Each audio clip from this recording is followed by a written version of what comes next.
In the grand halls of Madrid's royal palace, the glittering chandeliers cast their glow over centuries of tradition, expectation, and legacy. For generations, the throne of Spain has stood as a solemn symbol of continuity, a link between past and future. We've grown accustomed to seeing royalty through a familiar lens, a figurehead draped in history, duty weighed heavily on their shoulders. But today, the story put forward is not what you expect. Because right now, on that throne's horizon, stands not just an heir, but a young woman about to reshape the crown's story entirely. It might seem impossible that a monarchy rooted in centuries of ritual, in protocol and ceremony, could shift in its essence. Yet here she is, Princess Leonor of Spain. At an age when many are just beginning to find their voice, she is stepping into one of the most scrutinized roles in the world. Many will say, lineage matters, the rules are fixed, the crown is unchanged. But the truth is different. In that quiet moment between father and daughter, tradition and transformation blur, and the monarchy of Spain is awakening to a new chapter. What does this chapter bring? What does it rewrite? And why now, after centuries of looking back, does Spain's monarchy seem to be looking forward?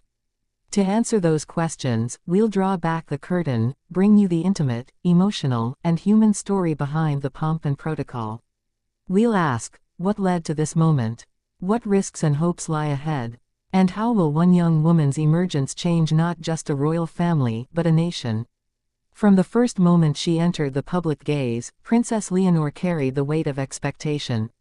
Born into the royal household in 2005, she was immediately thrust into a narrative larger than life, anticipated, scrutinized, idealized. Her every step would be watched, every gesture interpreted. Her childhood, spent alternating between the corridors of palaces and the classrooms of Madrid, trained for one purpose, to inherit a throne.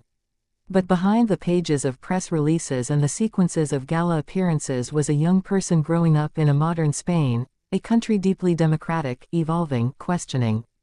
And that tension between tradition and transformation is the very soil from which this new chapter is sprouting. When her father, King Felipe VI, ascended the throne in 2014, he inherited a monarchy already navigating rough waters, questions of relevance, debates over the monarchy's role, scandals that had shaken public trust. He pledged transparency, modernization, connection. He spoke of an institution at the service of society. But the truth is that change within the monarchy is like turning a massive ship, the bow inches forward while the stern still lags. So when Princess Leonor stepped consciously into public life, she did so at a moment of opportunity and urgency.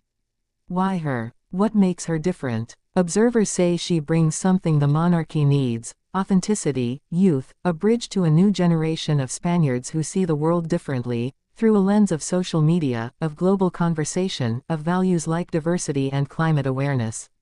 She is the classmate of many, yet she is also heir to the crown. That duality creates a powerful curiosity: how does one balance the lineage of kings and the life of ordinary young adulthood? Some critics argue, she is just a figurehead, shaped by advisors, constrained by protocol. But others believe she could be far more. Because the monarchy itself now must prove its relevance. And relevance, in the 21st century, demands more than ceremony. It demands resonance, with people, with their hopes, with their doubts. That resonance may well arrive through her. There are early signs: her increasing presence in international forums, her speeches touching on youth empowerment and sustainable development, her visits to earthquake-hit regions of Spain, her gathering with future scientists and artists. Each appearance invites the question: is she merely a royal ambassador, or the architect of a new royal story? And that raises a deeper question: if the monarchy is to survive, who must it serve and reflect? The older model placed the crown at a distance, elevated and removed. But the path ahead seems to call for proximity, transparency, and purpose. The monarchy will no longer thrive simply by surviving; it must connect, inspire, speak to the age. And Princess Leonor may embody that shift. To understand the full magnitude of this moment, we need to go back further. Spanish monarchy history is long, complex, full of triumphs and crises. The crown saw civil war, dictatorship, restoration, modern democracy. The Constitution of 1978 revived the monarchy as a parliamentary monarchy, but with restraints, responsibilities, and a new political climate. The monarchy is no longer unquestioned power, but a symbol within a democratic framework. That framework demands adaptation. In the past decade, the monarchy faced testing times. A scandal involving a former king, accusations about finances, a public disappointed with the institution's opacity. Many Spaniards wondered, what is the purpose of monarchy in modern Spain? Is it living in the past? Or can it evolve? King Felipe VI's efforts to restore trust were essential. He gave up allowances, declared assets publicly, redefined the role. But transformation is harder with decades-old traditions. Now comes Princess Leonor, not simply as successor, but as a sign. A sign that the monarchy is ready to be more than ceremonial. She attended the United Nations General Assembly in New York in 2023, delivering remarks on youth and dialogue.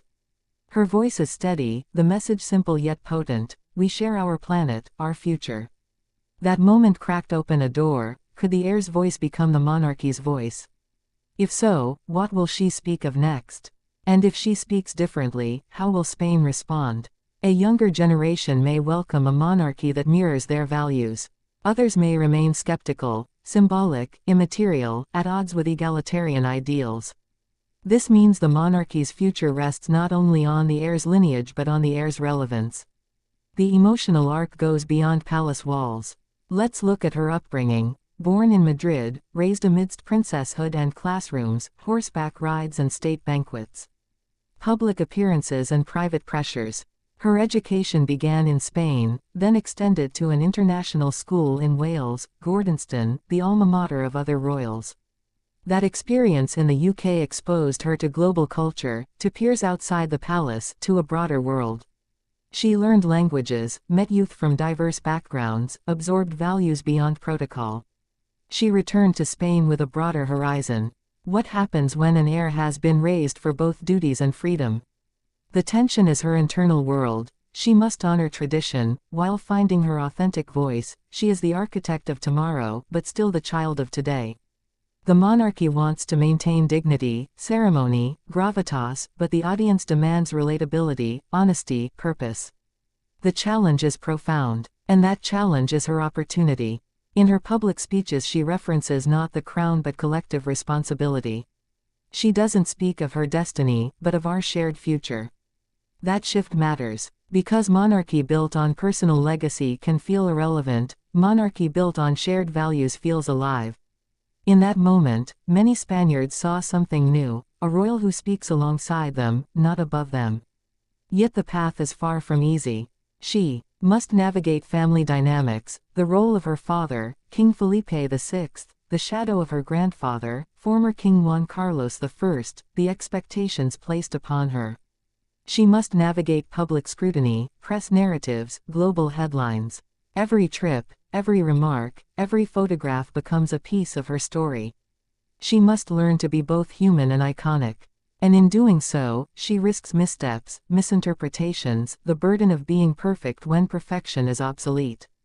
Let's turn now to specific moments that show the emotional heartbeat of this new chapter. In October 2023, as Spain showed her monuments lit up in her honor on her 18th birthday, the masks of duty slipped for a moment. She smiled, not only as a princess, but as a young woman aware of the cheers around her. She delivered a toast at a royal banquet where her father announced her forthcoming increased role. The moment was simple. She raised a glass, thanked her nation, looked at the crowd, and you felt it, tradition expanding, a new voice rising. The cameras captured protocol, but the heart felt transformation. Days later, she visited a school in Spain's Canary Islands, greeted with cheers from students. They called out her name, shared selfies. She listened, asked questions. And when asked what she wanted to be when she grew up, she paused. She said, "I will continue to learn with you. Not for you, but with you." That statement cracks open a curiosity. Will she lead by example? Will she not just represent Spain, but participate in its change? But we must ask, what does this mean for Spain's monarchy as institution? Will her emergence recalibrate the monarchy's purpose? The answer lies in three dimensions: representation, relevance, and resilience. Representation means the crown reflecting the nation, not only in ceremony, but in diversity of people, voice, and values. Relevance means the monarchy engaging with the world, climate change, social equality, digital society. Resilience means the monarchy enduring by adapting. If it is static, it stagnates. If it evolves, it endures. Princess Leonor's path touches all three. She represents a generation, she articulates issues that matter, she stands before the future. But how exactly will that play out? For that we must follow her trajectory: training, education, public service, foreign visits, her first official acts as heir apparent. Her training is underway. Alongside military academy preparations, she attends state functions, meets diplomats, tours institutions of science and culture, gets briefed on matters of state. But unlike previous heirs, she also engages with civil society, environmental NGOs, tech startups, youth initiatives. That mix matters. It signals a shift from being servant of the state to servant of the people. And her education abroad taught her more than languages. It taught her about humility. At Gordonston, she rose early for regattas, learned navigation, earned respect through effort, not just birth. That's crucial, because royalty retains relevance when it demonstrates competence and character. She returned to Spain with that experience, and the public noticed. Look at her first major speech before the UN, an 18-year-old in a hall of diplomats, discussing values with poise. She did not mention her father, her title, her heritage. She mentioned youth, climate, responsibility. She said, "We, the young people of the world, must speak, act, and learn together." That phrasing shocks the traditional expectation of a speech laden with royal references. It triggered questions: is she redefining the language of monarchy? The answer seems yes. Of course, the old guard may recoil. Monarchy cannot lose its mystique. But she's proving that mystique need not mean aloofness. Her mystique can be presence.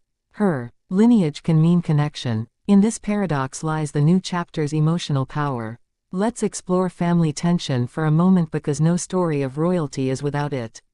Her grandfather's scandal loomed large until he abdicated in 2014. That scandal cast a shadow over the monarchy, necessitating reform, humility, transparency. The father, King Felipe VI, pledged to modernize. But change is hard. Protocol is steeped. The palace world whispers caution. Some advisors believed the monarchy should remain silent, symbolic, above the fray. Others believed silence would sound void. Princess Leonor enters that setting, brave, visible, speaking. That alone creates internal tension, between heritage and innovation, between advisors and heir. She also carries the emotional weight of personal expectation. She knows every move is interpreted: her outfit, her glance, her voice. The cameras may capture ceremony, but behind that is a young woman pondering what she stands for, what kind of crown she wants to wear. The audience sees a princess, she feels a person. That divide poses the heart of this story. And now, let's tease out the question: what does Spain expect of her? For decades, the monarchy was watched as symbol. Now it is watched as actor. Spain is younger, more diverse, more connected to Europe, Latin America, the world. It wants leadership, it wants authenticity. The monarchy must show that it stands for Spain's values: democracy, justice, openness. And Princess Leonor seems attuned to that call. She visited the city of Granada, met students from immigrant families, asked about their dreams. She paused at a wall of remembrance for victims of the Spanish Civil War. She laid a wreath at Montjuic in Barcelona. Each gesture prepared the ground, a crown rooted not only in lineage, but in the land, its diversity, its history, its wounds. That is the depth of the moment, a monarchy turning outward. Which leads to another curiosity: how will she handle crises? Every monarchy faces storms, scandal, economic strain, calls for reform or abolition. The institution she inherits may face declining popularity or budget scrutiny. Will she respond the way previous monarchs did, with ceremony and distance, or with empathy, engagement, presence? From early signs, the latter.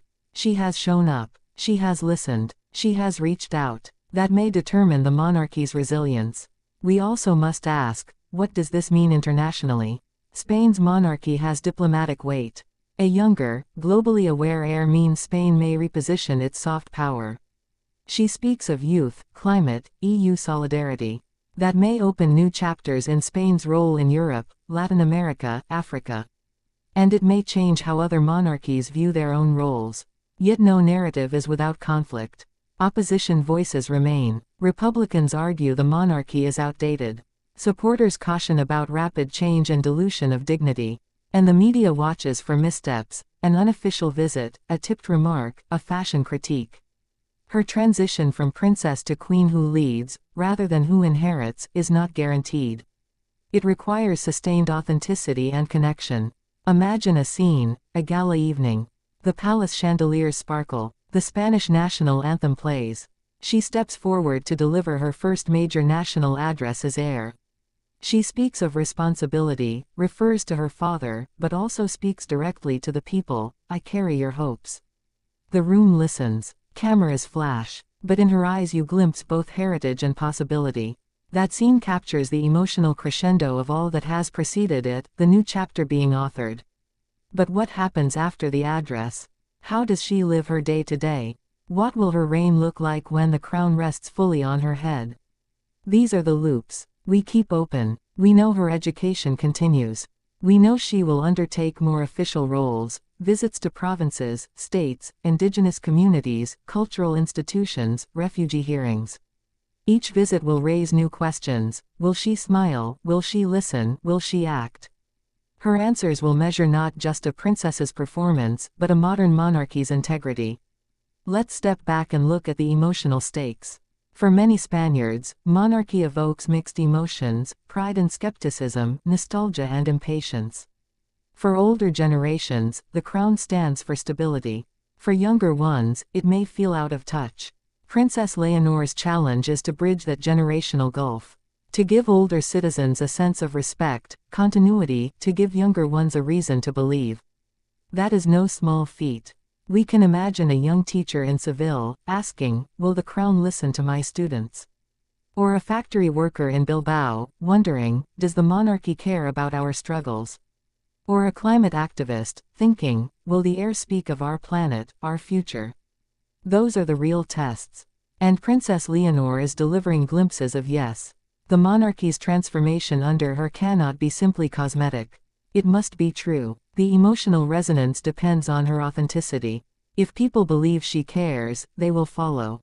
If she remains symbolic, they will remain distant. That's the paradox. Is she special because she's royal, or will the crown become special because of what she does? Let's look at a telling anecdote. In a quiet town in northern Spain, she visited a center for refugees. She sat among children who had fled war, loud voices hushed in the presence of royalty. She asked their names, their stories. She listened to one teenager speak about missing home. She reached out, gently, soberly. Afterwards she stood looking at the mountains, the ocean, and the kids ran to hug her. The photo circulated around the world. Some hailed it as photo op. Many Spaniards felt something deeper: recognition, humanity, hope. That visit may seem small, but its ripple is large. It raises this loop. Will Princess Leonor and the monarchy act where it counts, among the people, in the shadows, not only under the chandeliers? And then the next question emerges: how will she balance modernity with majesty? The monarchy demands starched collars, protocol, patience. Society demands speed, transparency, questions. Will she wear a suit or a designer gown? Will she tweet or pause? Will she address the public university students or attend only state dinners? The answers will define the tone of her reign. She appears willing to blend formal and informal. She visited a co-working space in Barcelona, wearing a modest blazer, listening to young entrepreneurs. She later joined a state banquet draped in regal attire.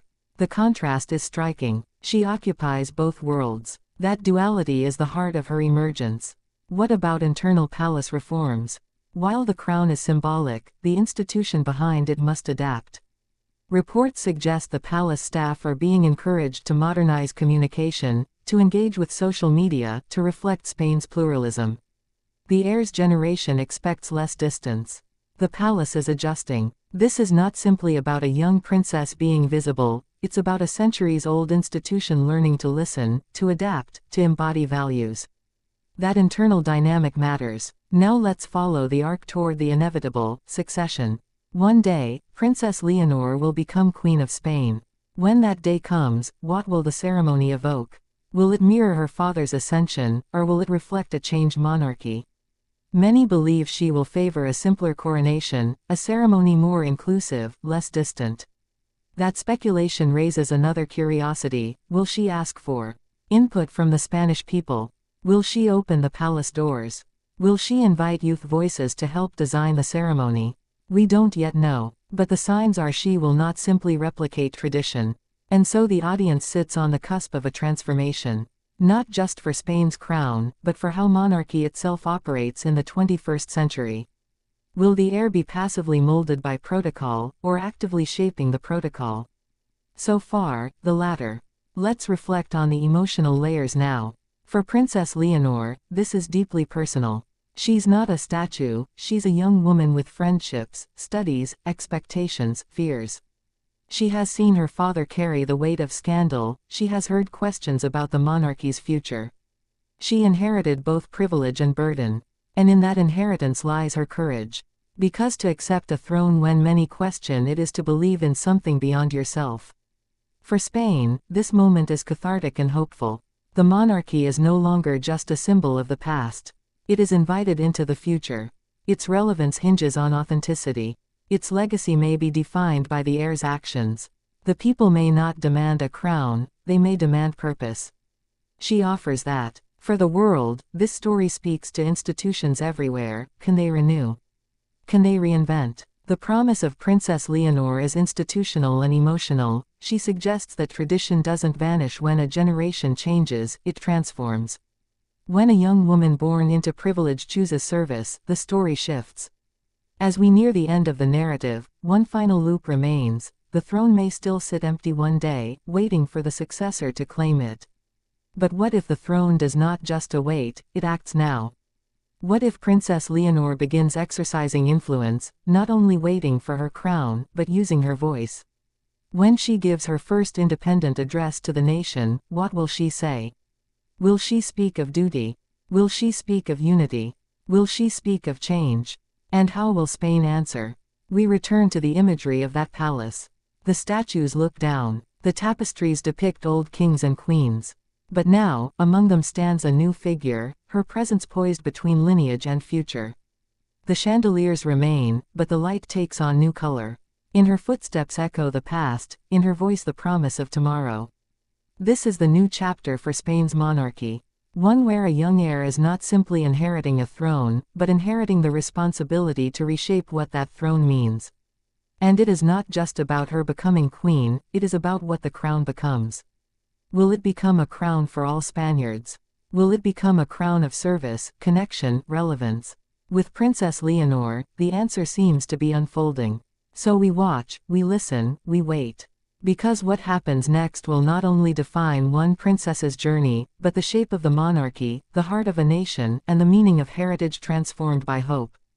The story is already in motion. And the next chapter begins now.